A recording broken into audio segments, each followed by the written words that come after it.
Ya, assalamualaikum untuk sobat RH sekalian, di mana kalian berada.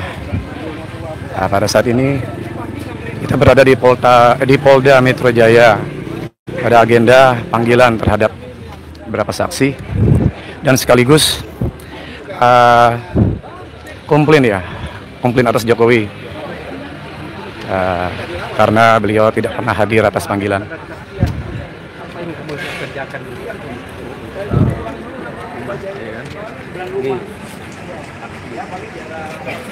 Ada Pak Kozinudin dan juga ada saksi Rahmat. Semangat Pak. Ya. Oke. Ini RH Channel live. RH Channel. Mantap, pemirsa RH Channel langsung lanjut berjuang RH Channel. Mantap. RH-nya mana? Oh, di sini kita ada spot. Sini ya? Iya. Ada spot sini. Tiga saksi ya kita hari ini. Ya, Bapak. Bang, ini lewat dulu bang. Lewat dulu bang. Bang, lewat dulu bang. Lewat dulu. Nah, nanti tarik agak sini. Backgroundnya gimana? Balik. Oke. Bapak dulu ya depan. Terus satu lagi. Narko ya. Oke. Ya, Parip pinjam dulu Parip audionya Parip. Numpang audio. Mana ada yang dipegang enggak? Enggak ada. Di sini. Siapin dulu semua, kalau udah siap baru biar enggak ada yang ketinggalan. Sana itu berapa sih? Ya. Oke ya. Oke. Bang Samsir ya. Sudah? Ya. Ya kawan-kawan udah datang. Sudah.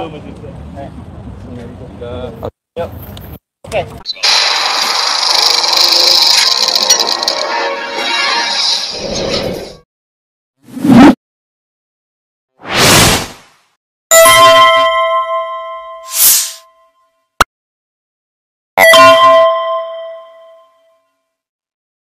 Bismillahirrahmanirrahim. Assalamualaikum warahmatullahi wabarakatuh. Waalaikumsalam warahmatullahi. Terima kasih kepada rekan-rekan media hari ini hadir memenuhi undangan kami dan ya. Oh ya, Pak To. Nah, Bu Julia sebelah. Nah, Pak To dekat saya. Nah, oke. Baik ya. Terima kasih atas kehadirannya. Yang pertama ingin kami sampaikan hari ini tim advokasi anti kriminalisasi akademisi dan aktivis akan mendampingi klien kami karena ada panggilan Polda Metro Jaya berkaitan dengan adanya penyidikan dugaan tindak pidana yang dilaporkan oleh saudara Joko Widodo. Apa saja itu? Dalam surat yang diterima klien kami bahwa dugaan tindak pidana itu yang jelas yang pertama berkaitan dengan pencemaran nama baik 310 KUHP, yang kedua fitnah 311 KUHP, yang ketiga pasal 27A Undang-Undang ITE yang ini berkaitan dengan menyerang kehormatan melalui sarana ITE. Juga ada pasal 35 Undang-Undang ITE yang ancam 12 tahun penjara. Ada sejumlah laporan yang dikumulkan menjadi bahan penyidikan kepada pasal 160 KUHP berkaitan dengan penghasutan, juga pasal 28 Undang-Undang ITE tentang menyebarkan kebencian kepada individu antar, juga termasuk pemberitahuan bohong pasal 28 ayat 3 Undang-Undang ITE. Itu yang dijadikan dasar pemanggilan dari klien kami hadir di Kepolisian Daerah Polda Metro Jaya hari ini di hari Senin 8 Juli 2025. Dan kami informasikan hari ini yang akan diperiksa 3 orang, 2 aktivis, 1 YouTuber. Pertama yang diperiksa adalah Dr. Yulia Widyaningsih MM. Beliau ini salah satu yang kita kenal bareng-bareng berjuang dalam mengungkap kebenaran dan keadilan untuk bangsa Indonesia. Beliau dipanggil, pemanggilan untuk Yulia nanti di jam 10. Jam 11 ya. Sunarto ya. Sunarto ini, Bung Sunarto adalah YouTuber, panggilannya 10. Pasalnya sama seperti yang saya sebutkan tadi. Kemudian yang ketiga ada aktivis Rahmat Himran. Nah, nanti agak siang ya, kami akan koordinasikan apakah bisa diperiksa lebih awal. Yang jelas kami semua hadir memenuhi panggilan dari penyidik Polda Metro Jaya sebagai wujud ada ketaatan warga negara pada hukum. Bahkan ada Bung Rahmat Himran, beliau kondisinya sakit ini. Bahkan fotonya ya, foto. Buka kakinya. Nah, ini mohon maaf kenapa tidak kami tunjukkan, tolong dibuka. Kaki Bung Rahmat kondisi berat begitu ya, sakit pula. Tadinya ada benjol dari bisu membengkak seperti ini kondisi. Sebagai warga negara yang baik, Bung Rahmat Himran tetap datang memenuhi panggilan penyidik walaupun dia warga negara biasa. Berbeda sekali dengan pelapor saudara Joko Widodo yang dipanggil ke Polda Metro Jaya tidak hadir alasan kesehatan, tapi pada saat yang bersamaan justru hadir di Kongres Partai Solidaritas Indonesia. Bahkan alasan selanjutnya dikatakan tidak bisa keluar kota karena dokter alasan kesehatan. Tapi berikutnya 2 hari yang lalu atau sehari yang lalu justru hadir dalam reuni di Solo. Di luar kota itu ada di Jakarta. Itu saya dari tim hukum atau dari pihak saksi yang hari ini dipanggil ingin menyampaikan kepada publik. Inilah bangsa kita. Ada pembedaan hukum, perlakuan yang berbeda. Sebenarnya ada tindakan perlawanan terhadap pentaatan hukum. Semestinya saudara Joko Widodo, kalau dia warga negara yang baik, lepas dirinya mantan presiden 2 periode, datang ke Polda Metro Jaya. Bukan sebaliknya, penyidik Polda Metro Jaya melayani kepentingan pelapor, saudara Joko Widodo, datang ke Solo. Bahkan diperiksa di ruangan yang nyaman. Ruangan pemeriksaan, asal rekan-rekan media ketahui, rakyat semuanya ketahui ya, itu kalau istilah orang Jawa itu dingklik, tidak ada sandarannya. Sehingga terpaksa harus terus dalam keadaan siaga, tidak bersandar. Itu adalah kursi yang disiapkan untuk para saksi di Polda Metro Jaya. Berbeda sekali dengan layanan ya aparat penegak hukum khususnya Polda Metro Jaya kepada saudara Joko Widodo. Kami tidak lagi mau mengeluh kepada pemerintah, tidak mau lagi mengeluh kepada aparat penegak hukum, tapi kami ingin menyampaikan ini kepada segenap rakyat. Karena hari ini nurani keadilan itu tinggal tersisa di tengah-tengah rakyat. Tidak lagi tersisa di penguasa, tidak lagi tersisa di aparat penegak hukum, tapi kami yakin nurani keadilan itu masih ada dan banyak lagi di hati masyarakat. Karena itu kami sampaikan ini kepada masyarakat. Selanjutnya secara teknis nanti tim kami sudah dibagi. Kenapa? Oh ya, tim nanti sudah dibagi bahwa ada yang mendampingi Dr. Julia, koordinator nanti Bang Azam Khan, ada yang mendampingi Bung Rahmat Himran, koordinatornya Bung Samsir Jalil, Bang Samsir Jalil, dan ada koordinator yang mendampingi Pak Sunarto, nanti ada Bung Baharu Zaman ya. Nah, nanti akan diperiksa. Tentang apa? Kami tahu, tapi dari surat yang kami terima, itu peristiwa yang terjadi di Jakarta Pusat pada tanggal 22 Januari 2025. Terlepas ya, ada beberapa saksi yang kami tanya tidak tahu peristiwa itu, gak ada dalam peristiwa itu dan seterusnya. Tetapi sekali lagi, karena kami dipanggil, kami penuhi dulu, nanti dari penyidik seperti apa, peristiwanya apa, baru sesuai dengan KUHP bahwa saksi itu hanya menerangkan apa yang saksi ketahui, lihat, dengar, dan alami sendiri. Manakala saksi tidak melihat, mendengar, mengalami sendiri, tentu menjadi hak dari saksi untuk tidak menjawab atau memang menyatakan tidak tahu. Nah, saya juga ingin tegaskan bahwa kepada kubu saudara Widodo, sekali lagi ya, kalau memang mau fokus, ingin menuntaskan kasus ini, fokus di kasus Polda Metro Jaya. Tidak perlu fitnah balik perjuangan kawan-kawan yang hari ini ingin mengungkap kasus ijazah palsu. Tidak perlu ya melakukan playing victim dengan punya perasaan politik seolah-olah ingin di downgrade, punya feeling ada orang, tidak perlulah. Dan bahkan kalau ingin ringkas, ingin segera mengakhiri polemik ijazah palsu, tunjukkan ijazah asli itu kepada publik. Tapi memang kalau ada. Karena kalau ada, tunjukkan, selesai. Bukan malah membuat narasi agitasi yang tidak relevan dengan pembuktian ijazah. Misalnya sibuk reunian. Karena apa? Keaslian ijazah itu tidak bisa dikonfirmasi dengan acara reuni. Reuni itu ya namanya reuni, orang-orang juga bisa datang, bisa masuk, siapapun bisa. Dan statementnya belakangan juga malah kacau balau ya. Justru itu merusak proses hukum yang sedang dijalankan oleh aparat di penyidik Polda Metro Jaya.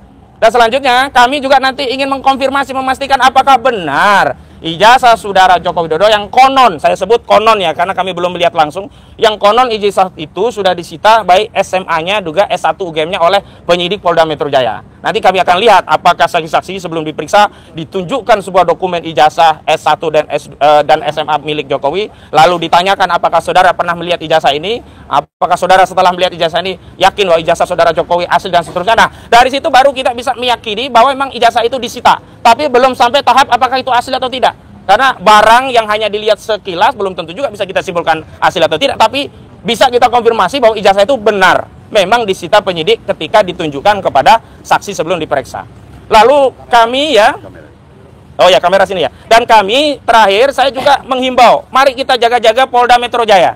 Karena kabar tentang ijazah saudara Joko Widodo yang sudah disita di Polda Metro Jaya harus kita kawal bersama. Kenapa? Karena banyak kasus sedang nangani perkara besar, akhirnya terjadi kebakaran. Misalkan di Kejaksaan Agung sedang nangani kasus besar, kantornya kebakaran. Nah, kami khawatir nanti nangani ijazah palsu saudara Jokowi, ya kan? Ijazahnya disita Polda Metro Jaya, lalu ruang Polda Metro Jaya kebakaran. Lalu tidak bisa dilanjutkan, kenapa? Barang bukti hilang. Kenapa? Kebakaran. Lalu ambiar. Tidak.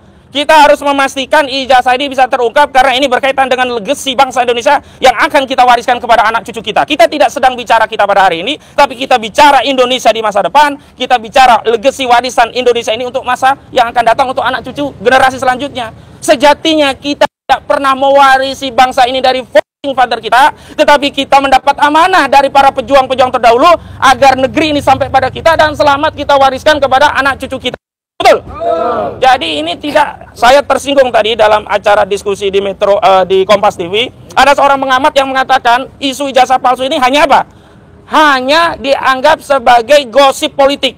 Saya katakan kalau Anda siapapun yang tidak tahu perjuangan rakyat sedang mengungkap kebenaran, mengungkap keadilan dan memastikan tidak ada legasi sejarah rusak gara-gara pernah dipimpin 2 periode dengan seorang presiden yang palsu, lebih baik tidak usah bercakap.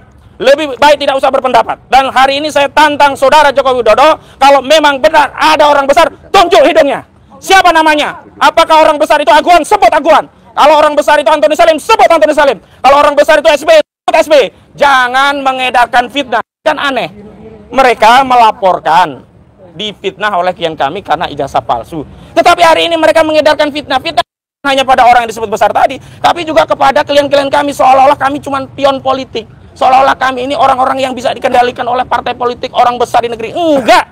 Kami tegaskan, perjuangan mengungkap kebenaran ijazah ini adalah perjuangan konstitusional. Karena ini perjuangan konstitusional, tolong jangan kaitkan dengan politik apapun.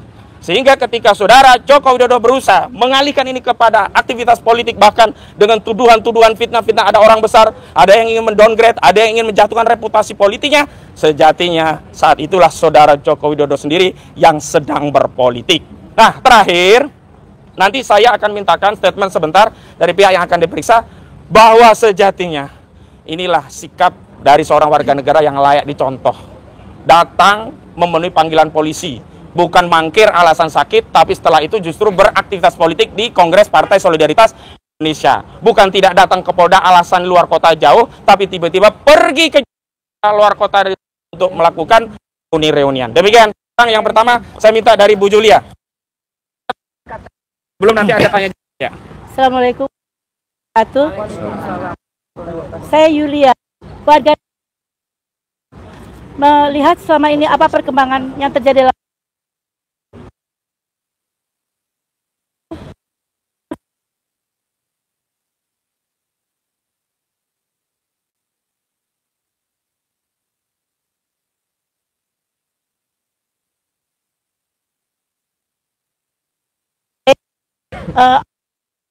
notifikasi. Saya menghormati Polda ya, sebagai warga negara yang baik, saya datang ke sini bersama pengacara saya. Karena apa? Karena saya salah satu warga negara yang ingin ada penegakan kejujuran dalam dunia akademik. Dan yang diperjuangkan oleh para teman-teman saya dan kami semua di sini adalah kejujuran dalam mempunyai ijazah. Dan bodong misalnya, maka ijazahnya dapat masih bodong. Karena Indonesia bersama-sama kepada Allah supaya negara kita selamat mata Allah. Allahu Akbar. Terima kasih. Assalamualaikum. Berarti izin hanya untuk menunjukkan ini bukan main-main ya. Ini memang kita tutupi, sakit parah dari fotonya seperti tadi. Sengaja kita tutupi karena aurat begitu. Dan selanjutnya Bu Himran, silakan ingin menyampaikan. belum diperiksa. Ya, terima kasih. Agak ke bawah biar nggak menutupi wajah. Ya.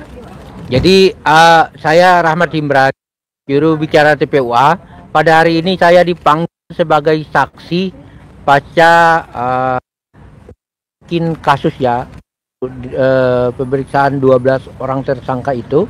Maka hari ini saya sebagai negara yang baik, walaupun sedang dalam keadaan sakit, memenuhi panggilan dari kepolisian Polda Metro Jaya untuk menjalankan BAP nantinya, dan tentunya kami terus berjuang agar kasus dugaan ijazah palsu ini terselesaikan. Jangan sampai ada hal-hal yang ditutupi dan jangan sampai ada hal-hal yang kemudian tidak sebenarnya. Jadi kita tetap berjuang untuk awal kasus dugaan ini hingga tuntas. Ya, sekian. Ada saksi YouTube, tapi juga ikut dipersoalkan dalam kemelut ijazah palsu. Nah, maju selangkah.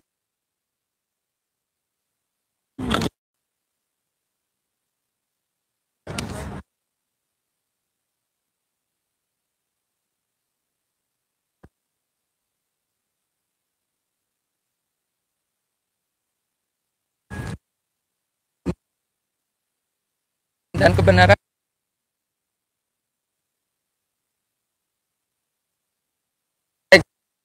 pertanyaan atau ada dari Bang Azam? Ada.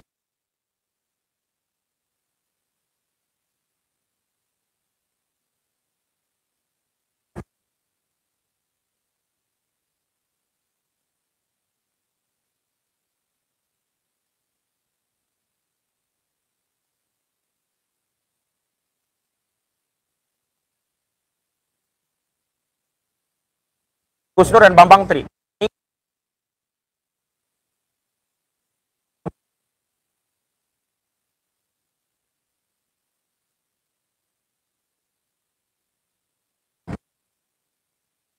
Konfirmasi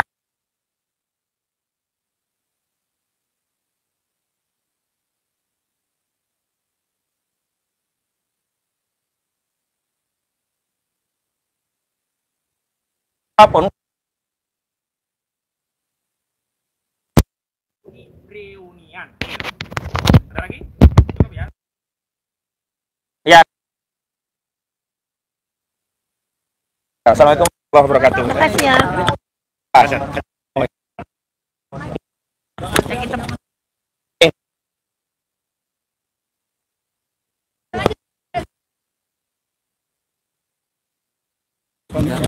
Dengan dulu PC ya.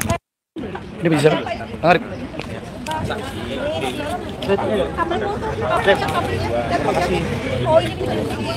Cek. Ya, maaf, Sobat RH, tadi ada gangguan teknis di penghujung. Boleh bisa. Iya, terima kasih banyak. Yang pertama Yulia Widianingsih MR, kedua ya, yang kedua Rahmat Imran, Bung Rahmat Imran, yang ketiga Sunarto. Kalau Sunarto itu YouTuber itu, dia tidak menyampaikan apapun dalam forum-forum, tapi ketiganya berkaitan dengan laporan saudara Joko Widodo yang telah menetapkan 12 orang terlapor. Ada Pak Abraham Samad, ada Pak Roy Suryo, ada Dr. Tifa, ada Bung Rizal Fadila, ada Kurnia, dan seterusnya. 12 orang itu konteksnya adalah untuk melakukan penyidikan dari penyelidikan, ditingkatkan penyidikan yang sebelumnya tidak ada terlapor, yang kemudian terakhir muncul 12 orang terlapor. Konteksnya. Bang Ojin bisa diulang, Bang Ojin hari ini ada agenda apa, Bang? Oh, udah telat nanti minta yang lain. Sekarang aja ngomong. Ini mau merekam juga? Enggak, Bang. Ya, lanjut aja, Bang. Cukup lah ya. Nanti bisa yang lain. Ayo, sekarang aja, Bang. Gimana ceritanya? Enggak, biar besok enggak telat lagi gitu loh. Ada asal. Iya. Oke. Ya, masuk dulu ya. Ini gimana?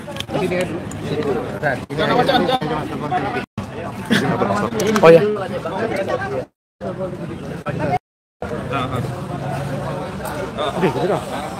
Iya.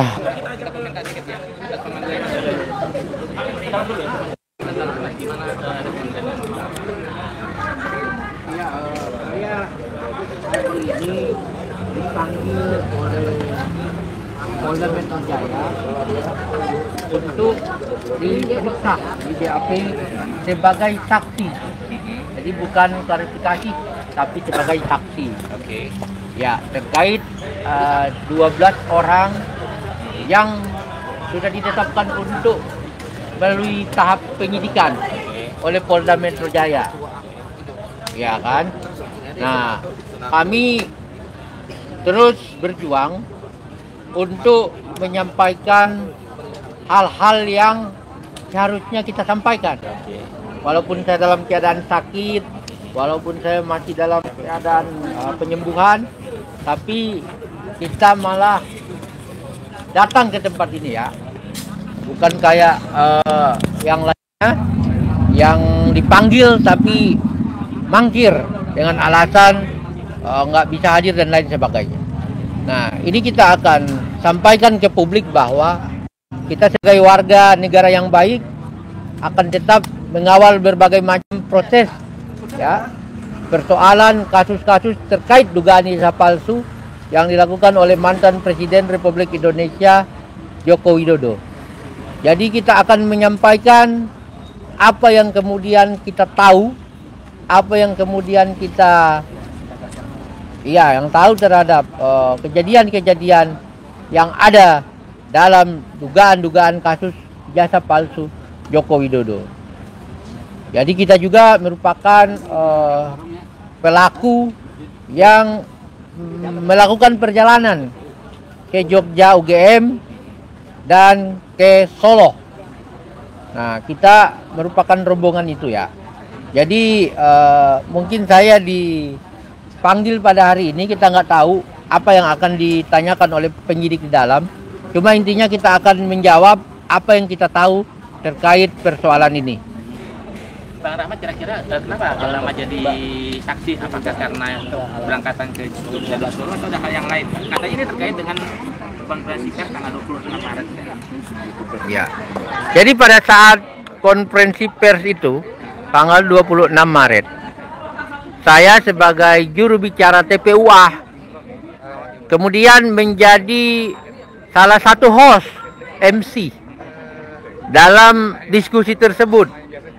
Kita melakukan podcast di Jalan Tanah Abang, ya, di kantor Bang Egy Sujana, dan ternyata podcast yang diposting oleh para YouTuber dan para wartawan itu justru diambil oleh pihak Polda Metro Jaya dan dijadikan sebagai bahan untuk ditelusuri, ya kan, diselidiki terkait video yang beredar pada tanggal 26 Maret tersebut. Dan saya memang berada di situ sebagai host dalam diskusi tersebut. Harapan Bang Rahmat terkait penyelesaian ini apa? Kami berharap bahwa pihak kepolisian terus melakukan penyelidikan ya dengan cara transparan. Tidak ada unsur memihak kemanapun. Karena kami menginginkan kasus dugaan ijazah palsu ini tuntas, ya, terbuka dan transparan penanganannya. Oke, terima kasih Bang Rahmat. Ya, terima kasih. Bang Rahmat, mohon maaf Bang Rahmat pakai kursi roda hari ini, kalau boleh tahu kenapa itu Bang Rahmat?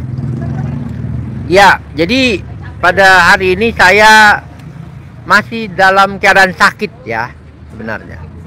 Saya baru melewati proses operasi besar di kaki saya, di mana karena hari ini saya dipanggil, maka sebagai warga negara yang baik saya memenuhi panggilan itu. Operasi besarnya apa, di mana? Ya, ini bisa saya tunjukin sedikit. Nah, ini ada lukanya. Nah, ini ada fotonya juga nih. Coba ntar. Oh, pembengkakan ya? Sebelum wawancara, dagingnya nih diambil nih. Sebelum wawancara boleh saya minta kertas itu undangannya? Saya mau konfirmasi sama Ini fotonya nih. Yap. Bang Rahmat, kenapa bisa begitu? Penyakit apa itu? Iya. operasi karena saya mengalami penyakit gula darah ya. Jadi ada operasi itu. Oke. Itu, ya. Ya udah, terima kasih Ahmad ya. Oke, terima kasih ya. Bertemu Bang Rahmat.